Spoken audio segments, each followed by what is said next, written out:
Assalamualaikum, balik lagi di channel jam 12. Nerusin alur cerita dari manhwa Rise from the Rubble yang part ke-9.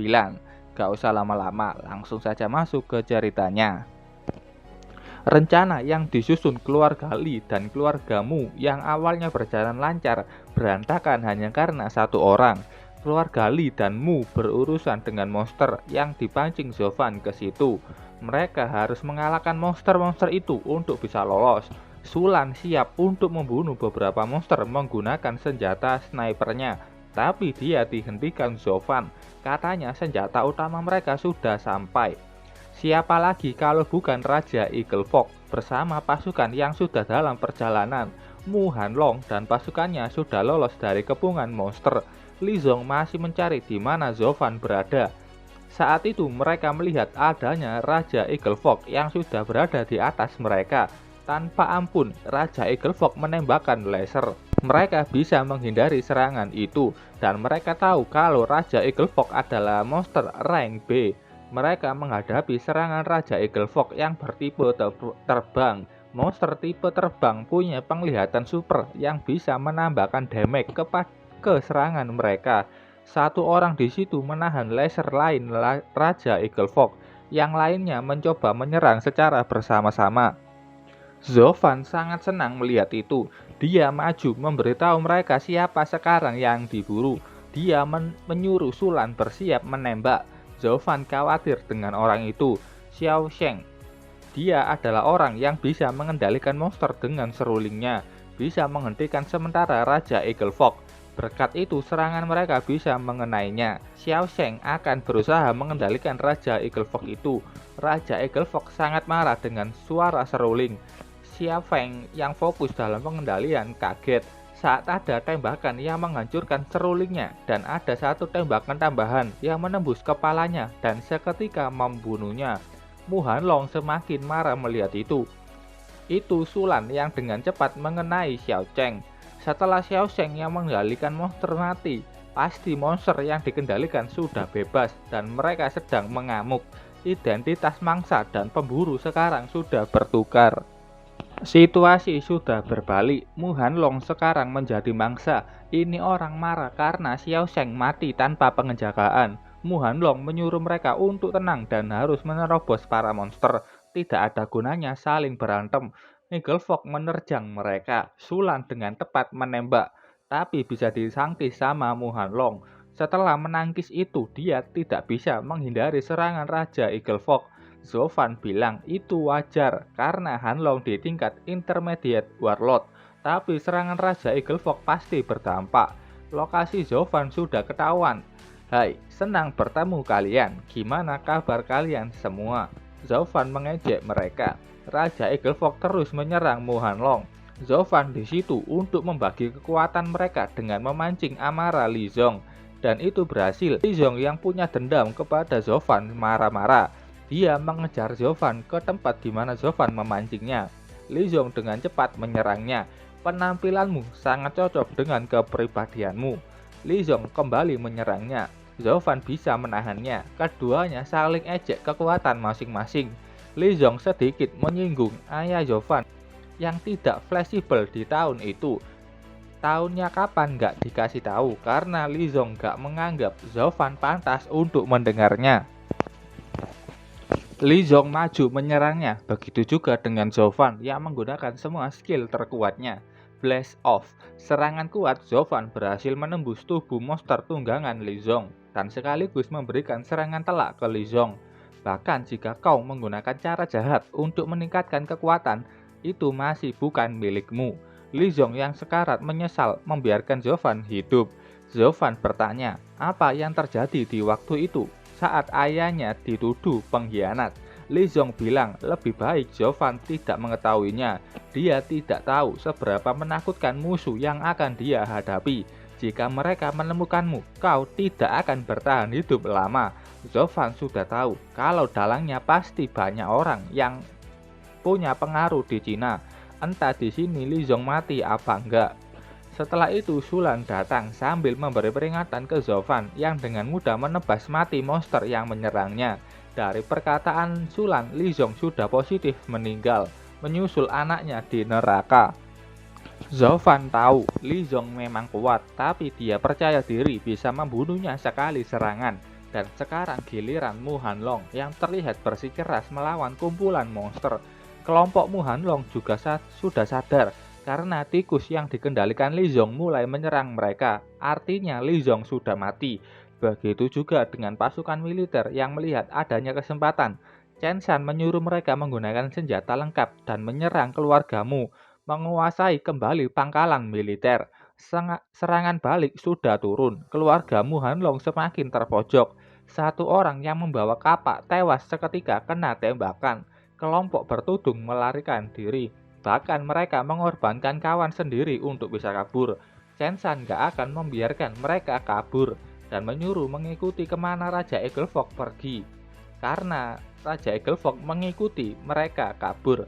Zhao Fan yang melihat itu juga sudah tahu kemana larinya Mu Hanlong. Dan dia sudah di depan muka Mu Hanlong yang mencoba kabur. Mu Hanlong begitu marah. Hanya karena satu orang anak muda ini, semua rencananya gagal.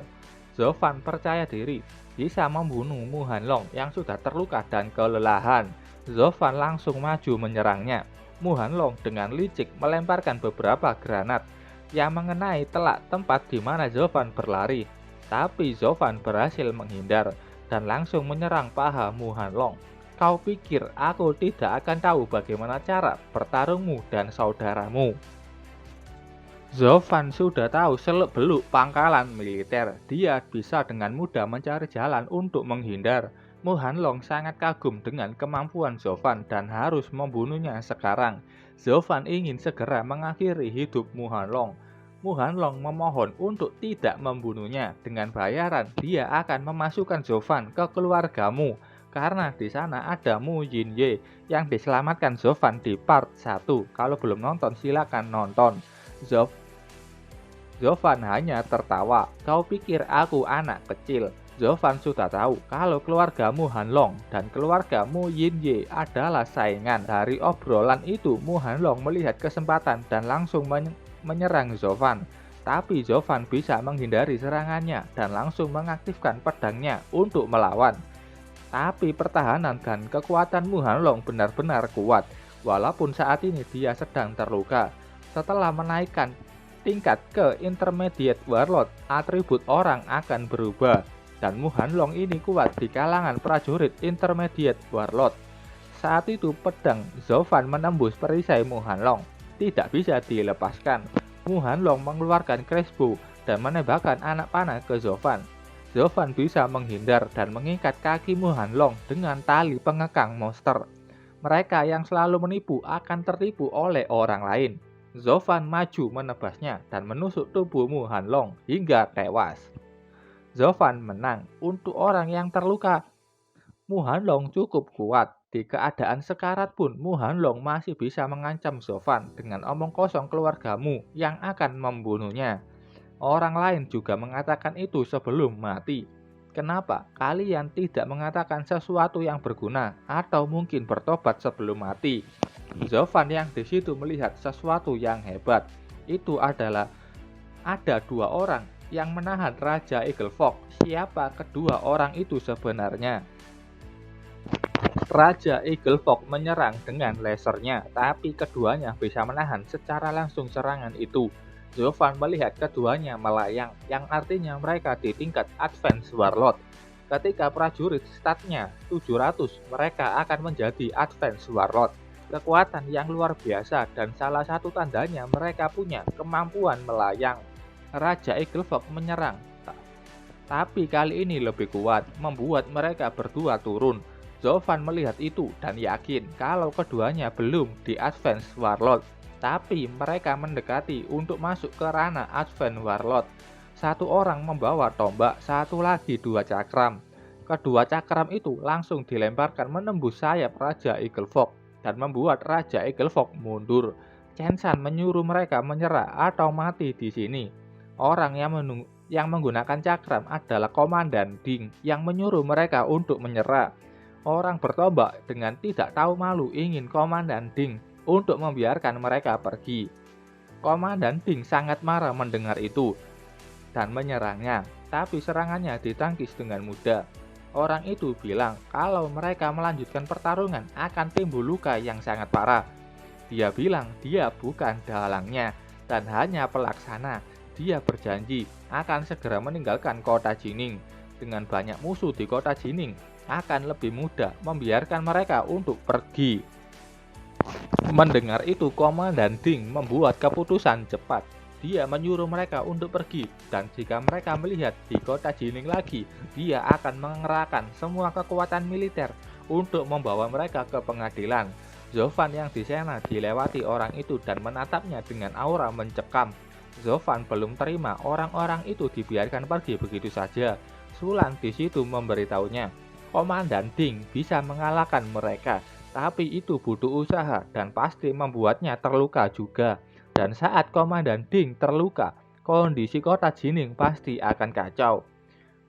Orang-orang itu sangat berbahaya dan harus berhati-hati dalam bertindak. Zovan mengerti itu. Komandan Ding yang merasakan kehadiran mereka menyuruh mereka untuk segera muncul. Ini wajah Komandan Ding. Komandan Ding, nama aslinya Komandan Ding Ling.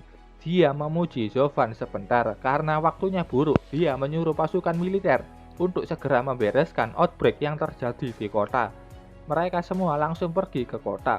Begitu juga dengan Zovan yang saat ini khawatir dengan Pupan dan anggota guild lain yang tengah berada di kota. Karena keadaan kota begitu kacau dan gawat, dia membawa walkie-talkie yang mengabarkan kondisi di sana. Zovan bersama Sulan menuju ke kota. Di sana Zovan sudah sampai dan melihat gerombolan monster yang menyerang satu tempat. Di dalamnya ada Rujie yang memberi pertolongan pertama prajurit yang sedang terluka, dan dia melerai orang-orang yang di dalam sedang saling menyalahkan satu sama lain. Pupan juga di situ. Dia baru pertama kali melihat Rujie yang begitu marah. Monster sudah mulai masuk. Xinjian dan Hu Feng yang menjadi pelindung sudah terkepung. Dan ada satu monster yang menyerang Rujie. Saat itu ada satu anak panah yang langsung menembus tubuh monster itu. Panah itu sangat kuat, bahkan orang di tingkat warlord susah menggunakannya. Itu Zovan yang belum bisa masuk. Berkat crossbow yang dia bawa, dia bisa menyelamatkan Rujie. Zovan dan Sufan langsung masuk ke dalam untuk menyelamatkan warga sipil. Zovan sudah sampai di sana. Mereka sangat senang melihat Zovan yang sudah tiba. Zovan menyuruh mereka untuk cepat membunuh para monster dan membawa warga sipil ke tempat yang aman. Di luar pun militer sudah mulai membereskan monster yang menyebar. Berkat adanya Zovan, mereka bisa memanggil bantuan. Semua orang di situ berhasil diselamatkan. Kolonel militer menyapa Zovan seperti atasannya. Bahkan Komandan Ding Ling meminta Zovan setelah ini untuk menemuinya. Mereka terkejut dengan semua hal yang terjadi. Apa yang dilakukan Zovan selama di pangkalan militer. Outbreak sudah ditaklukkan, tapi kerusakan kota Jining begitu parah. Zovan yang sudah melalui hari berat terjatuh pingsan. Dia terbangun di rumahnya, dan ada Sulan yang sudah merawatnya selama dia pingsan. Di ruang makan, Zovan melihat berita kota Jining yang sudah berhasil menaklukkan outbreak. Zovan pingsan hanya karena kelelahan dan efek makan artefak yang sangat banyak. 3 hari dia pingsan, dan saat itu statusnya meningkat. Berita itu juga mengatakan kalau keluarga Li adalah korban, bukan sebagai pelaku. Zovan sangat marah mendengar berita konyol itu. Sulan mengatakan kalau perintah outbreak ini disampaikan oleh atasan ibu kota. Zovan akhirnya tahu seberapa bahaya orang yang akan dia lawan di masa depan. Oke, sampai di sini dulu ceritanya. Terima kasih buat kalian yang sudah menonton videonya sampai selesai. Salam jam 12. Bye bye.